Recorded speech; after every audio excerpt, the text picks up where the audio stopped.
SBI clerk मेन्सचा paper जो आता 15 तारखेला झाला त्याच्याबद्दलचं मला असं वाटतं एक्झाम ॲनालिसिस आणि एक्सपेक्टेड कट ऑफ याच्याबद्दल मला आपल्याच्या शॉर्ट व्हिडिओच्या माध्यमातून सांगायचं आहे. हे सगळं सांगत असताना मी ती स्वतः एक्झाम ॲज अ स्क्राईब म्हणून पाहिलेली आहे आणि त्याच्यानंतर त्या एक्झामचं जे ते ॲनालिसिस करणं थोडंसं सोपं जातं. आता त्यामुळं मध्ये एक दिवस माझा ट्रॅव्हलिंगमध्ये गेला तर त्यामुळे थोडंसं लेट 1-2 दिवस लेट त्याच्याबद्दलची चर्चा मला तुमच्यासोबत करायची आहे. SBI क्लर्कल मेन्सची जी परीक्षा होती ही 2 शिफ्टमध्ये झाली.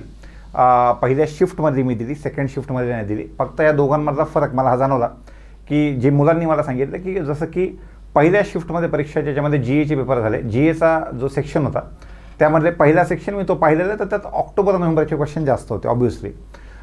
पण सेकंड शिफ्टमध्ये सप्टेंबरचे क्वेश्चन जास्त आले होते असं मुलांचं म्हणणं आहे. जर आतापासून एक्झामच्या डेटपासून आपण पाठीमागे गेले 4 महिने तर शक्यतो व्हायचं असं की शेवटच्या 3 महिन्याचा कॉन्टेंट जास्त असायचा. पण सेकंड शिफ्टमध्ये मागचा म्हणजे सप्टेंबरचा एक क्वेश्चन मार्चचाही होता असं मुलांनी सांगितलं. पण सप्टेंबरचा किंवा 3 महिन्याच्या पाठीमागं सुद्धा पार्ट आपल्याला चांगलं करण्याची आवश्यकता जी आहे ती ह्या एक्झाममध्ये आहे. तर त्यामुळं आता याच्या पुढच्या एक्झामसाठी याच्यासाठीतून आपण काय शिकलो तर ते शिकलो हे की आपल्याला सध्याला तयारी करत असताना ह्या सगळ्या पार्टची तयारी आपल्याला एकदम डिटेलमध्ये करायची आहे आणि फक्त शेवटच्या 3 महिन्यावर कॉन्सन्ट्रेट न करता शेवटच्या 6 महिन्यावर आपल्याला कॉन्सन्ट्रेट करायचं आहे. एखाद दुसरा क्वेश्चन आला तर स्ट्रॅटेजी जीकेचा होता असं समजायचं की आता बँक म्हणजे असं होतं आहे सध्याला की बँक एक्झाममधून जीकेचा जो स्टॅटिक जीकेचा पार्ट आहे तो हद्दपार होतो की काय. फक्त एखादा क्वेश्चन जो मला पाहण्यात आला तो ॲब्रिव्हिएशनचा होताच समजा, पण अदर दॅन ॲब्रिव्हिएशन एक बांधवगड हा कोणत्या राज्यामध्ये आहे असा एखादा पार्ट पहिल्या एक्झाममध्ये फर्स्ट एक्झाममध्ये पहिल्या शिफ्टच्या एक्झाममध्ये जे तो आला होता.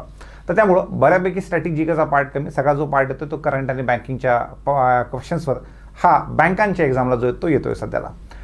तर तो एक पार्ट. दुसरा सेक्शन वाईज एक्झाम जी ती 2 शिफ्टमध्ये झाली जसं की मी आता सांगितलं. मला क्वांट LR इंग्लिश आणि GA याच्याबद्दल थोडंसं बोलायचं आहे. हे सगळं आपण जेव्हा पाहतो तेव्हाच कधी लक्षात ठेवा की SBI जी आहे ही कधी ट्रेंड सेटर एक्झाम आहे. जसं आता SBIच्या POच्या शिफ्टमध्ये नंबर सिरीज अवघड आलं तर तिथून पुढे ज्याही एक्झाम होत आहेत त्या सगळ्या एक्झाममध्ये नंबर सिरीज अवघड येत आहे. हा कालच्या एक्झाममध्ये नंबर सिरीजचा पार्ट आला नव्हता ती गोष्ट वेगळी आहे. पण याच्यानंतर तुम्ही तेच बघू शकता की येणाऱ्या एक्झाममध्ये नंबर सिरीजचा पार्ट हा जो आहे तुम्हाला पुढच्या 23मधल्या सगळ्या एक्झाममध्ये तुम्हाला नंबर सिरीज मागच्या 2-3-4 वर्षापेक्षा डिफिकल्टी लेवल जास्त पाहायला मिळेल. म्हणजे याच्या आधी मुलांना नंबर सिरीज डिफिकल्ट कधी वाटायची ज्यावेळेला रॉंग नंबर सिरीज आला त्यावेळेस वाटायची. पण SBI POनं मिसिंगमध्ये सुद्धा त्यांनी डिफिकल्टी लेवलची ती क्वेश्चनची वाढवून टाकली, लॉजिक थोडेसे क्लिष्ट करून टाकलेले आहेत. तसा कालचा क्वांटचा पेपर हा मी म्हणेल मॉडरेट टाईपचा होता ज्याच्यामध्ये विद्यार्थ्यांचा अटेम्प्ट किंवा अर्धा जो पेपर आहे 50 पैकी जवळपास 25 क्वेश्चन. कारण की एकदम एक्झाम सिच्युएशनमध्ये एखाद्या DIवर 5च क्वेश्चन आहेत का 4 आहेत की 6 आहेत हे पाहता येत नाही.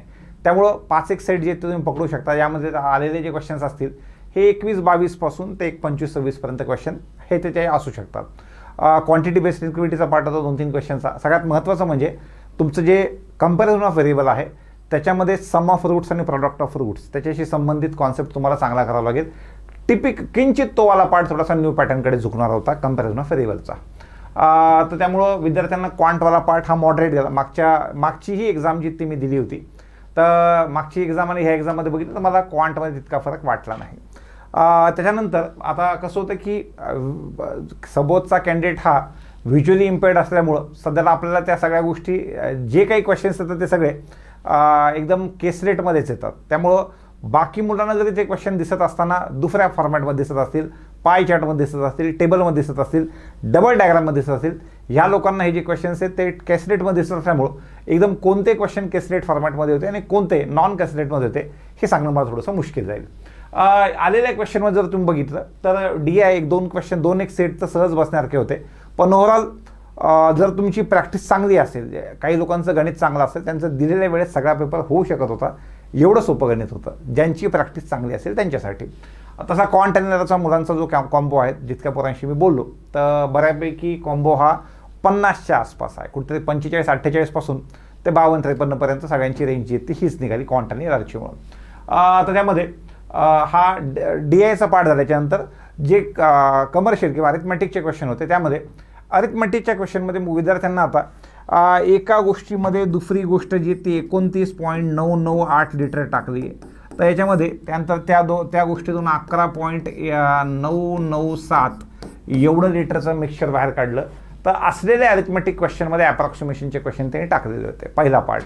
दुसरा जो मी खूप दिवसापासून सांगतोय की एक्सवाले क्वेश्चन सध्या येत आहेत की एका माणसाने दुसऱ्या माणसाला एक्स अधिक 500 हे पैसे दिले, त्याच्यानंतर सिंपल इंटरेस्टवर, कंपाऊंड इंटरेस्टवर, रेशिओ प्रपोर्शनमध्ये, पार्टनरशिपमध्ये, त्यानंतर SICIमध्ये ह्या टाईपचे क्वेश्चन जे ते जास्त सापडतात. तेवढं सोडा. एक DI जो होता त्याही DIमध्ये आलेले जे क्वेश्चन्स होते ते बऱ्यापैकी ह्या टाईपमध्येच होते की एक 500ची संख्या आहे आणि त्यामध्ये मी फर्स्ट शिफ्ट सांगतोय ABCDEचा आकडा दिला होता आणि यांना टक्केवारीमध्ये x%, x+20%, x+10%, 2x plus something 5% आणि ईची आकडेवारी दिली होती समथिंग ईची आकडेवारी जी दिली होती ती दिली होती 125. आता बघा 500 पैकी 125 म्हणलं की ह्याची आकडेवारी आहे 25%, 500 पैकी 125 म्हणजे हे सगळेजण मिळून असतील 75%, हे सगळेजण मिळून असतील 75%.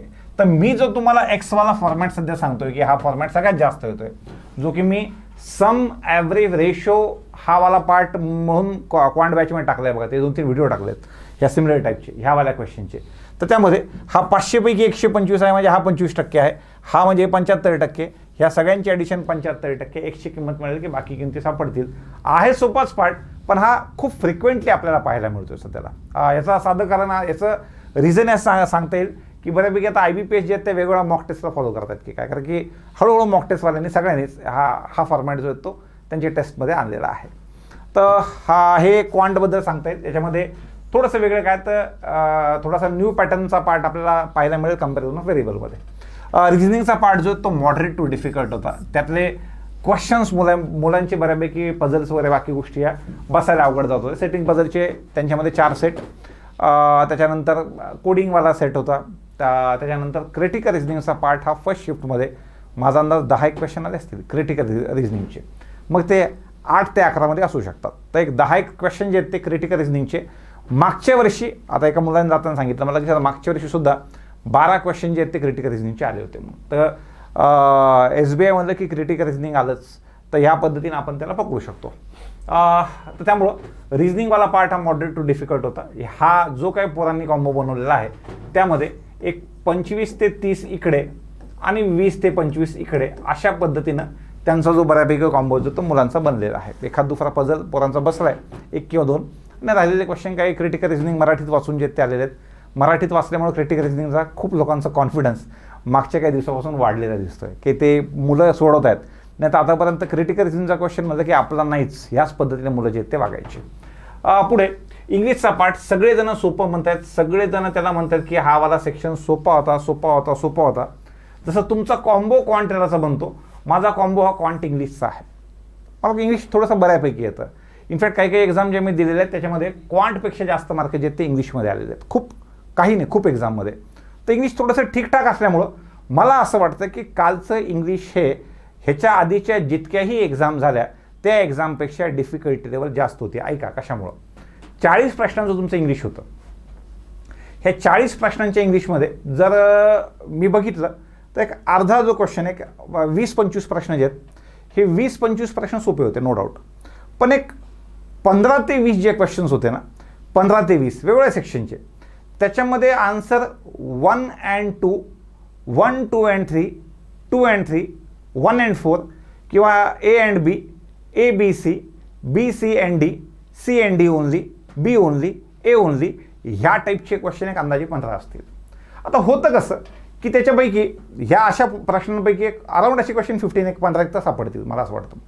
आता ह्या प्रश्नांमध्ये होतं कसं की समजा काही 4 स्टेटमेंट दिले आहेत कोणत्याही गोष्टीचे, ह्याच्यापैकी मुलाला असं वाटतं की माझा हा स्टेटमेंट हा तर एकदम येणारच आहे आणि हा पण येणार आहे, त्यामुळे A येणार आहे, B येणार आहे. तो ऑप्शनमध्ये पाहतो A आणि B येणार आहे. C आणि D बद्दल त्याला तितका डाऊट असतो थोडासा, येईल का नाही येईल तो. आणि समजा एक्झाममध्ये ऑप्शन असेल A, B and C, हा एक ऑप्शन असेल A, B and D. आता त्याला पुश व्हावं लागतं की मी इथपर्यंत पोहोचलेलो आहे, यार मला 2 पैकी 1 टिक करायचं सध्याला. तर त्यामुळं ह्या A, B and C आणि A, B and D त्याच्यापैकी तो त्यावेळेला त्याच्या मनाला जे वाटेल ते तो टिक करतो. पण थोड्या वेळासाठी त्याला असं वाटतं की त्याचं ते उत्तर आलेलं आहे. तुमच्या कॉम्बोबद्दल मला डाऊट नाही आहे. तुमचा कॉम्बो 50चा आहे, त्याला तुम्हाला 46-47 मार्क येऊन जातील, नो डाऊट.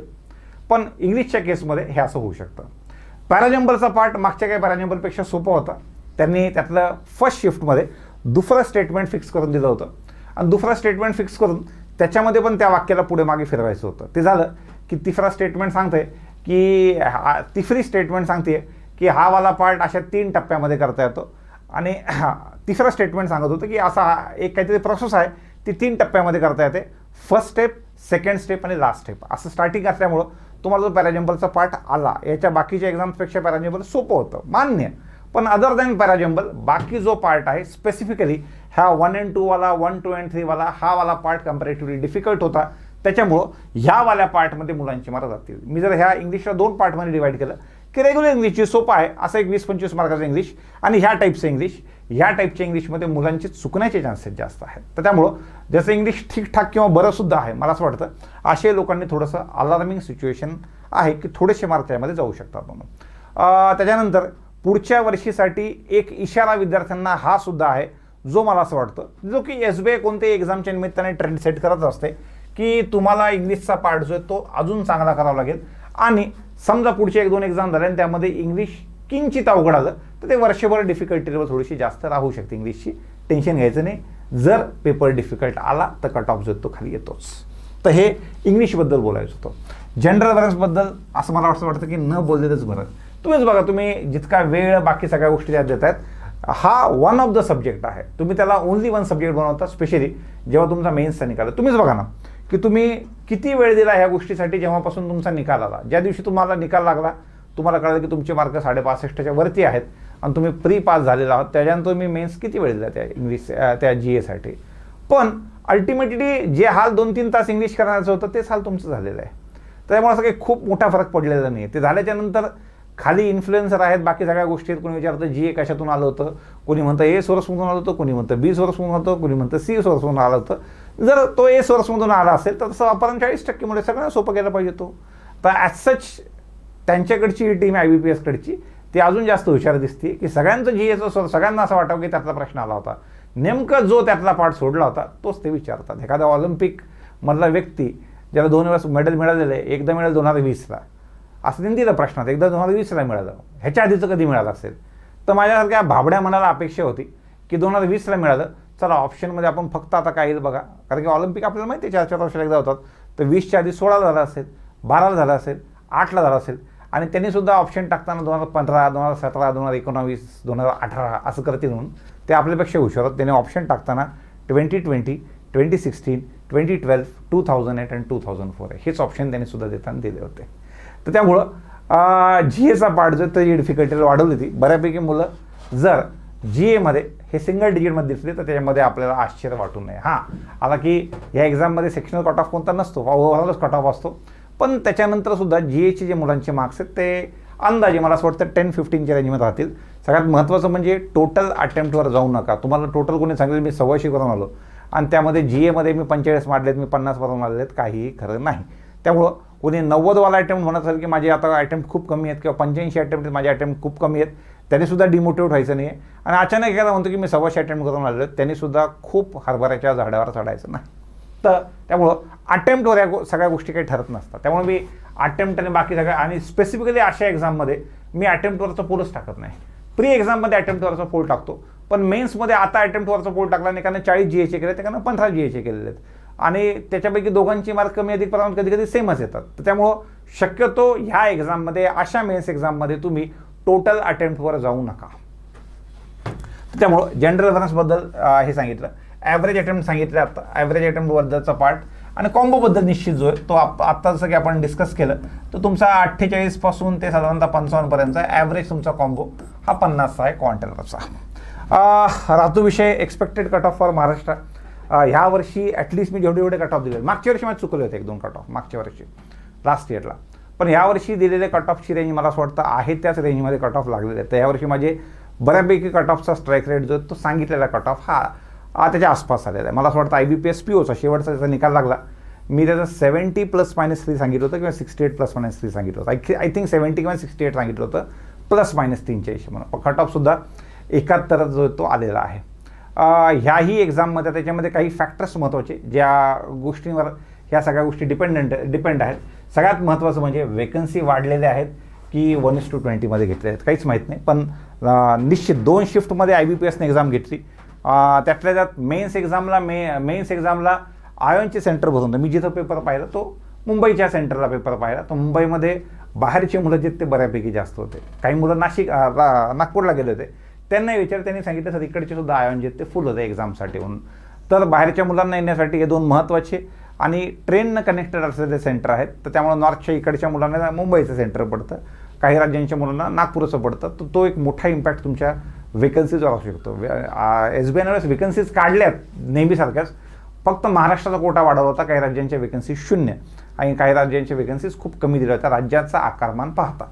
आणि बाकी एक्झाममध्ये आल्याच्यानंतर एकदा FCIला आलं, FCI फॉर एक्झाम्पल FCIला आलं फूड कॉर्पोरेशनला, तर पुन्हा त्यांच्या ठिकाणी जायला अवघड होतं. पण SBIमध्ये एखादं प्रमोशन घेऊन आपापल्या राज्यात जाता येतं. त्यामुळं बाहेरची खूप जास्त जनता जे ते ह्या एक्झामला ॲटलिस्ट मी मुंबईला पाहिली आणि काही मुलांनी सांगितलं सर नागपूरला सुद्धा बऱ्यापैकी परिस्थिती त्याच पद्धतीची होती म्हणून.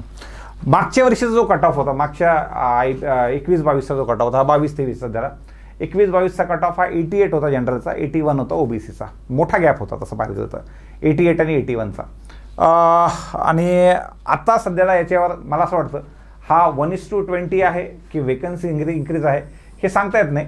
पण जर 1:20 त्यांना करायचं असलं असतं, एवढं तर नक्की की लाखभर मुलांपेक्षा जास्त पोरांनी एक्झाम दिलेली आहे, लाख मुलांपेक्षा जास्त एक्झाम दिलेली आहे.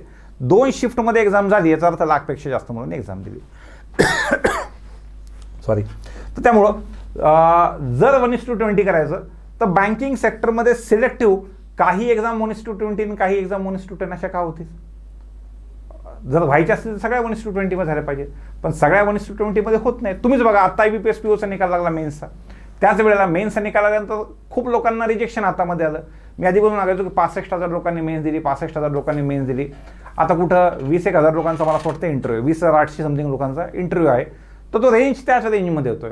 मग तिथं 1:10 असताना अचानक SBI 1:20 का करेल, इथं 1:20 का करेल? तर त्यामुळं होप करूयात, मलाही नाही माहिती त्यामध्ये, पण होप ठेवूयात आपण की ह्या तिन्ही गोष्टीकडे पाहता वेकन्सी इन्क्रीज ह्याचे चान्सेस जास्त असावे. हे असतील तर कट ऑफ मेन्सचा वाढून जाईल जर 1:20 असेल तर, पण ह्या केसमध्ये असतील तर कट ऑफ जो तो खाली होऊन जाईल. तर हा जो कट ऑफ एक्सपेक्टेड आहे हा कट ऑफ मला असं वाटतंय सॉरी हा महाराष्ट्राचा जो कट ऑफ आहे तो कट ऑफ तसा जर बाहेरच्या मुलांचा इम्पॅक्ट कमी असला असता किंवा नसेल का, तर मी मे बी मला माझ्या हॉलमध्ये पाहतोय सध्याला की माझ्या हॉलमध्ये किती मुलं आहेत किंवा माझ्या आसपास मुलं किती, मी त्याच्यावर ह्या गोष्टी ठरवतोय. मी किती मुलांना बोललो असेल मागच्या 2-3 दिवसात, 10, 20, 30, 40 मुलांना बोललो असेल, त्यापेक्षा जास्त मुलांना मी बोलणार नाही. तर त्या बेसिस किंवा तो जो डेटा आहे ज्या बेसिसवर मी बोलतोय तो तोकडा डेटा आहे, तो काही पूर्ण डेटा नाही आहे. आणि कुणी असं एकदम पूर्ण डेटा घेऊन एवढ्या लोकांना एवढ्या मुलांना बोलू शकत नाही. तर हे सगळं पाहता जर हा इम्पॅक्ट बाहेरचा जास्त राहिला तर महाराष्ट्राचा कट ऑफ कुठतरी 80 ±3 असेल. पण समजा हा जो इम्पॅक्ट आहे हा बाहेरच्या मुलांचा इम्पॅक्ट नाही आहे. सर तुम्ही काही पोरांना पाहिलं असेल किंवा नागपूरच्या काही पोरांना पाहिलं असेल, थोडे 4-5-10 मुलांच्या बेसिसवर तुम्ही हे सगळं मांडतायत. जर असं काही असेल तर त्या केसमध्ये मला असं वाटतं की हा कट ऑफ अजून मागे जाईल, म्हणून अजून मागे जाईल असं मला वाटतं. पण त्यामुळं सध्याला बाहेरच्या मुलांचा वर्स्ट केस आपण बाहेरच्या मुलांचा इम्पॅक्ट पकडू आहे म्हणून असं पकडून समजा मला असं वाटतं ते 80 ±3 येण्याचे चान्सेस आहेत. पण समजा वेकन्सीज वाढल्या, बाकी काही गोष्टी झाल्या तर हा कट ऑफ अजूनही ड्रास्टिकली जो तो खालू शकतो. तुम्हीच बघा ना IBPS POच्या मागच्या वर्षीचा कट ऑफ बघा किंवा मागच्या वर्षीचा मेन्सचा कट ऑफ बघा आणि त्याच्या पाठीमागच्या वर्षीचा बघा, IBPS क्लर्कचा मेन्सचा म्हणतोय मी. तर त्यामुळे त्यामध्ये तुम्हाला मोठा फरक दिसेल. मागच्या वर्षीचा कट ऑफ हार्डली 65-66 येऊन थांबला होता मेन्सचा कट ऑफ 200 पैकी 66-68च्या आसपास कट ऑफ होता. त्याच्या आधीच्या वर्षी तो 80+ होता. समजा तीच गोष्ट इथं झाली तर मे बी हा कट ऑफ 70च्या खाली जाऊ शकतो. पण सध्या असलेल्या जेवढ्या वेकन्सीज आहेत 5,000 वेकन्सीज पकडून त्यातल्या महाराष्ट्राच्या 700-750-800 वेकन्सीज पकडल्या तर त्या हिशोबानं हा कट ऑफ जो आहे तो 80च्या आसपास राहण्याचे जे ते चान्सेस आहेत. आता याच्यामध्ये बाहेरच्या मुलांचा इम्पॅक्ट कमी झाला तर तो कट ऑफ 75 राहील. आणि 1:20 न घेता जर त्या जागा 1:10 असतील आणि वेकन्सी वाढून 5,000च्या 10-12,000 वेकन्सी झाल्या असतील, सरासरीच्या आधी झालेलं का भूतकाळात खूप वेळ झालेलं आहे. SBIनं 2010, 11, 12, 13, 14, 15 पर्यंत ट्रेंड हाच होता की जागा काढताना 5,000, 7,000ची ॲडव्हर्टाइजमेंट द्यायची, भरत असताना 15,000, 18,000 जागा भरायची. त्याची नंतर टाइम्स ऑफ इंडियाला न्यूज पण यायची की एवढ्या जागा भरल्या होत्या, त्यात इंजिनियरचं प्रमाण एवढं होतं, हे आता एवढ्या जागा त्याच्यामध्ये इंजिनियर स्पेसिफिकली ते इंजिनिअरिंगच्या लोकांना टार्गेट करायचे की जॉबलेसनेस कितका जास्त आहे सध्याला की इंजिनियर सगळे लोक SBI करिता अप्लाय करतात. ह्याच्याशी संबंधित न्यूज यायच्या आणि त्याच्यामध्ये जागा काढताना SBI कमी काढायची, नंतर ज्या त्या जास्त भरायची. हे SBIच्या क्लरिकलच्या एक्झामच्या केसमध्ये होतं, POच्या केसमध्ये होत नाही. POच्या केसमध्ये SBI म्हणतं की जेवढ्या जे वेकन्सीज काढल्या आहेत तेवढ्याच फायनल आहेत, त्याच्यापेक्षा आम्ही नंतर ना वेटिंग घेऊ ना काही घेऊ. पण ह्या एक्झाममध्ये हेही आहे आणि प्लस सोबत 2-2 ज्या आहेत त्या तुमच्या वेटिंगही निघतात. त्याच्यामुळे चांगली संधी तुमच्या हातामध्ये आहे. तर तसा जर काहीच इम्पॅक्ट नाही 1:10 असेल तर तो कट ऑफ जाईल खाली.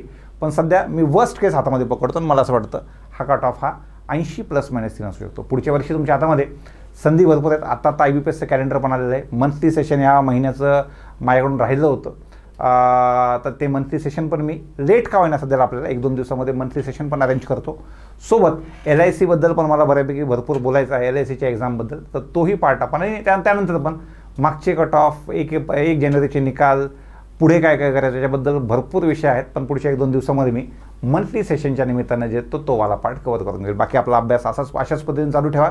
निश्चित तुम्हाला ओव्हरऑल ह्या ॲनालिसिसबद्दल काय वाटतंय आणि तुमचा एक्झामचा एक्सपिरियन्स कसा होता तो सगळा पार्ट जो तो कमेंट बॉक्समध्ये निश्चित कळवा. धन्यवाद.